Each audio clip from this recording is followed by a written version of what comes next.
আমাদের superior mathematics চ্যানেলে সবাইকে স্বাগত জানাই। আজ আমি আপনাদের পাঠ করে শোনাবো অন্বেষা রায়ের লেখা একটি ছোট গল্প অলস-ই।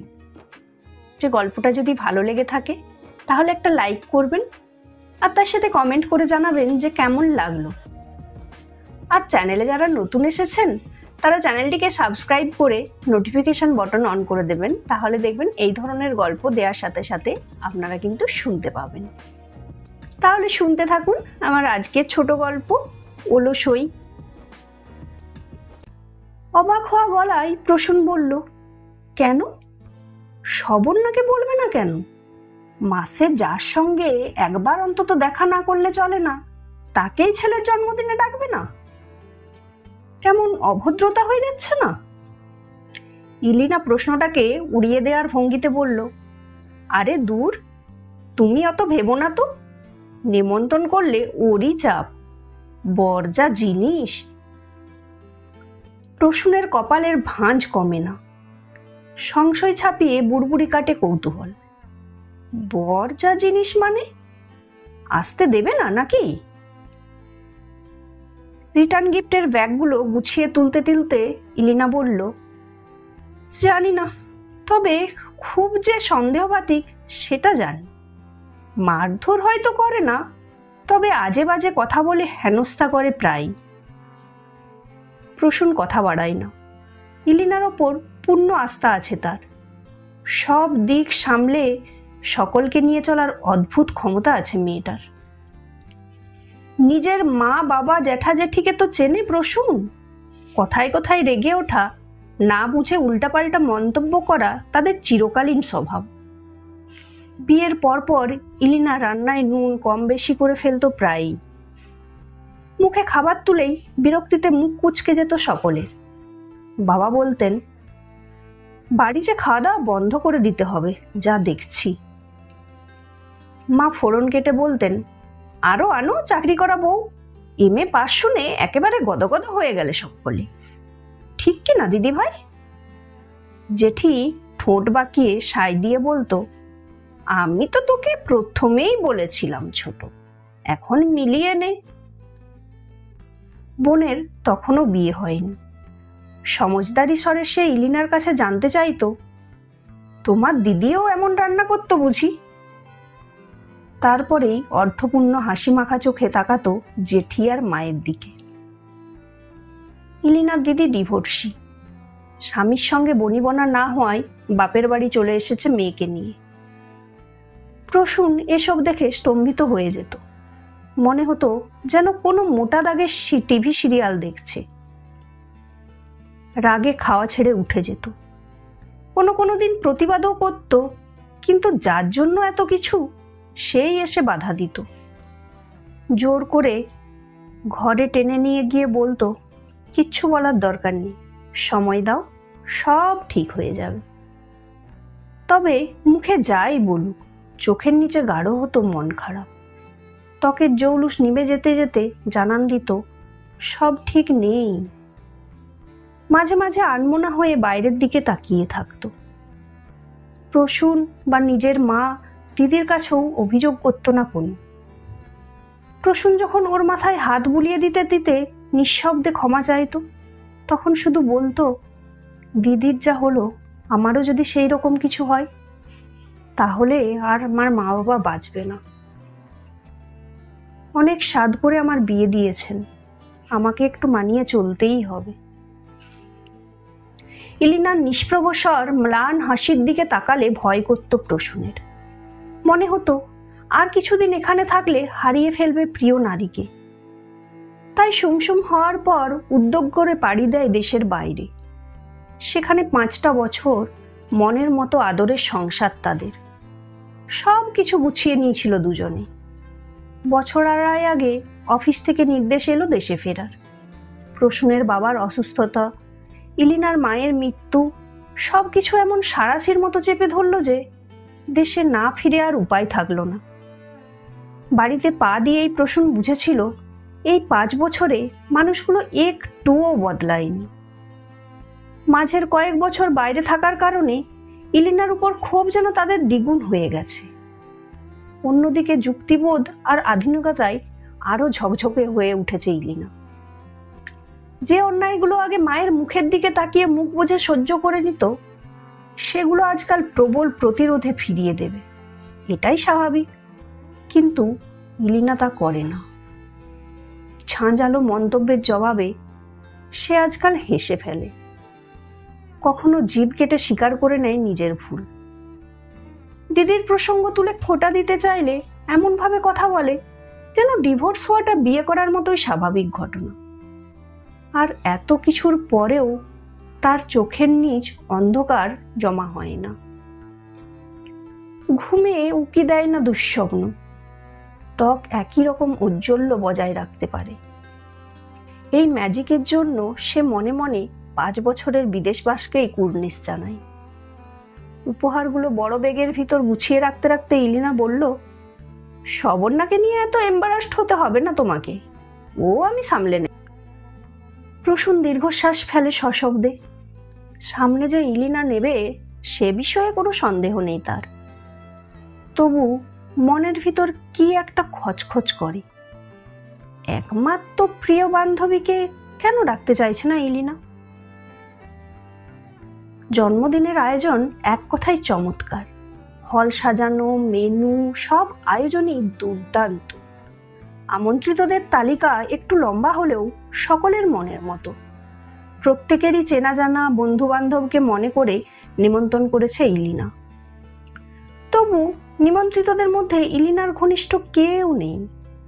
এই ভাবনাটা কিছুতেই মন থেকে তাড়াতে পারছে না প্রসূন। এমনিতেই ইলিনার বন্ধু বান্ধব কম। এতদিন দেশের বাইরে থাকার ফলে যে কজন ছিল তাদের সঙ্গেও যোগাযোগ প্রায় ছিন্ন। মায়ের মৃত্যুর পর বাবা এতটাই অসুস্থ যে বাড়ি বয়ে আসতে পারবেন না। দিদি আপাতত মেয়ের কলেজে ভর্তির ব্যাপারে কলকাতার বাইরে। তাহলে শবর্ণা ছাড়া আর কে রইল? বাইরে থাকার সময়ই শবর্ণার সঙ্গে আলাপ হয়েছিল ইলিনার। সোশ্যাল মিডিয়ায় একটা রান্নার গ্রুপের সদস্য ছিল দুজনে। সেখান থেকেই পরিচয় এবং বন্ধুত্ব। তখন কথা হতো চ্যাটের মাধ্যমে। সারা দিন টিং টিং মেসেজ আসতো ইলিনার। শবর্ণার নাম দেখলেই মুখ উজ্জ্বল হয়ে উঠত। বিষয়টা খেয়াল করে মনের গভীরে অদ্ভুত আরাম পেত প্রসূন। বিয়ের পর যে কঠিন সময় সে কাটিয়ে এসেছে দেশে, শবর্ণার নাম দেখলেই মুখ উজ্জ্বল হয়ে উঠত। বিষয়টা খেয়াল করে মনের গভীরে অদ্ভুত আরাম পেত প্রসূন। বিয়ের পর যে কঠিন সময় সে কাটিয়ে এসেছে দেশে, তার ভার যেন লাঘব হতো খানি। কলকাতায় ফিরে শবর্ণার সঙ্গে দেখা করেছে ইলিনা। প্রথম দেখা করার দিনটা এখনো বেশ মনে আছে প্রসূনের। বেরোনোর আগে প্রসূনের মাকে নিজে থেকেই বলেছিল শবর্ণার কথা। শুনে মুখ বেঁকিয়ে বৃদ্ধা বলেছিলেন, আমাদের সময় এত সুখ ছিল না, সংসারের কাজে দম ফেলার সময় পেতাম না, সেই বোঝা আজও বয়ে বেড়াচ্ছি। কথাটা শেষ হওয়ার আগেই লজ্জায় আশঙ্কায় মুখ শুকিয়ে গিয়েছিল প্রসূনের। এর আগেও তো এইরকম পরিস্থিতিতে পড়েছে সে। ইলিনা হয়তো মায়ের সঙ্গে দেখা করতে যাচ্ছে, ঠিক তখনই সংসারের কাজের কথা তুলে মুখ ভার করে ফেলতেন প্রসূনের মা। ইলিনা কান থেকে ব্যাগ নামিয়ে শাড়ি পাল্টে কাজে লেগে পড়ত। প্রসূন রাগ করত, প্রতিবাদ করতে চাইতো। ইলিনা বাধা দিত প্রতিবারের মতো।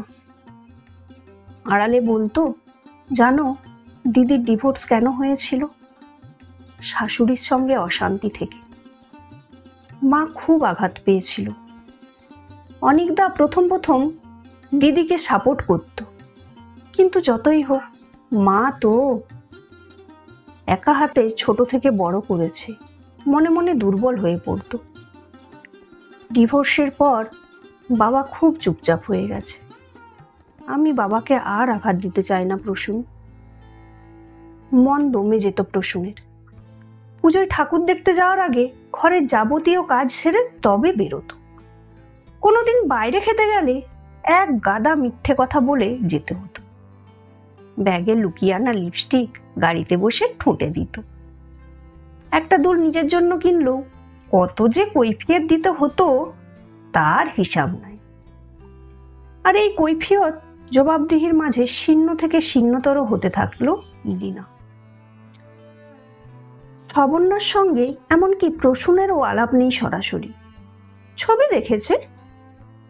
স্বামীর সঙ্গে সম্পর্ক ভালো না হলেও চেহারায় সে ছাপ নেই খুব একটা। শবন্যার থেকে ওর স্বামীর গল্প সব শুনেছে ইলিনার মুখে। খুব বদমেজাজি আর খিটখিটে প্রকৃতির মানুষ, বাইরে লোকের সামনে খুব ভদ্র, আসল রূপ ফোটে বউকে একা পেলে। পান থেকে চুন খসলেই অশ্রাব্য গালিগালাজ ফোঁটা দেওয়া শুরু হয়ে যায়। শবন্যা ছোট থেকেই অনাথ, সেই নিয়েও অভিযোগ করতে ছাড়ে না ওর বর। আশ্রমে বড় হয়েছে বলেই নাকি ওর মধ্যে গুছিয়ে সংসার করার ক্ষমতা কম, ইত্যাদি। শুনতে শুনতে প্রসূন বলেছিল, তোমার বন্ধুকে থানায় যেতে বলো না কেন, ভার্বাল অ্যাবিউসের চার্জ জানতে পারে তো। শুনে দীর্ঘশ্বাস ফেলেছিল এলিনা। আস্তে আস্তে বলেছিল, সব সমাধান কি আর থানা পুলিশ করে হয় গো? তাহলে কিসে হয়? পাল্টা জানতে চেয়েছিল প্রসূন। কোনো উত্তর দেয়নি ইলিনা, চুপ করে থেকেছে। পরের দিন সকালে ইলিনাকে তৈরি হতে দেখে অবাক হলো প্রসূন। গতকাল অনেক রাত অবধি জন্মদিনের পার্টি চলেছে। বাচ্চারা ঘুমিয়ে পড়লেও বড়রা নিজেদের মতো করে আড্ডা চালিয়ে গেছে মধ্যরাত অবধি। সকলেই ইলিনার প্রশংসায় পঞ্চম। পাড়ার দু একজন তো চাপা গলায় বলেই ফেললেন, অমন দজ্জাল শাশুড়ি আর জেঠি শাশুড়ির সঙ্গে যে বউ কিভাবে থাকে সে এক বিস্ময়। স্বামীকে তাকিয়ে থাকতে দেখে ইলিনা ব্যস্ত গলায় বলল, আজ একবার শবন্যার সঙ্গে দেখা করতে যাব, বুঝলে, ডেকেছে। প্রসূন সামান্য বিরক্ত গলায় বলল, দেখেছ, আমি আগেই বলেছিলাম ঠিক একটা গিফট ধরিয়ে দেবে, দেখবে এখন ভালো লাগবে। ইলিনা অপ্রস্তুত হলো না এতটুকু, বলল, ও নিয়ে চিন্তা করো না তুমি, আমি বলেছি লাঞ্চ অন মি। বেরোনোর সময় শাশুড়িকে বলতে গিয়ে ধাক্কা খেলো ইলিনা। টিভি থেকে চোখ না সরিয়েই উনি বললেন, দেখে বেরিও, দরজার পাশে ঝাঁটা রাখা আছে, চাতালে যা শ্যাওলা পড়েছে, আর যেমন করে পারি একটু পরিষ্কার করব। ইলিনা অবাক হয়ে বলল, একদম না মা, কিছুতেই তুমি ও কাজ করবে না। আমি আর মালতী মিলে কাল যা করার করব। তোমার এমনিতেই এত কাজের চাপ। বৃদ্ধা চুপ হয়ে যান। ইলিনা আলতো হাতে শাশুড়িকে জড়িয়ে ধরে বলে, আর কত কষ্ট করবে বলো তো, আরাম করো, আমি তো আছি। শান্ত হয়ে যান বৃদ্ধা। টিভি থেকে চোখ সরিয়ে একবার দেখেন পুত্রবধূকে। মনের ভিতর ধাঁধা লাগে যেন, মেয়েটা কি আচমকা খুব ভালো হয়ে গেল, নাকি চালাকি শুরু করলো? গম্ভীর গলায় তিনি স্ত্রীকে বললেন, হয়ে গেলে মনে করে ফোন করে দিও, চলে আসবো। শবন্যা স্বামীর বাহু জড়িয়ে গাল ঠেকায়, বলে, এইটুকুর জন্য ছুটি না নিলেই নয়। তুমি বাড়িতে থাকলে ভালো লাগে আমার এভাবে আসতে।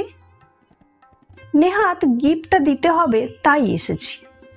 ওর শ্বশুর শাশুড়ি যা যন্তর, বাবা, একমাত্র নাতি, তারও জন্মদিন করতে দেবে না।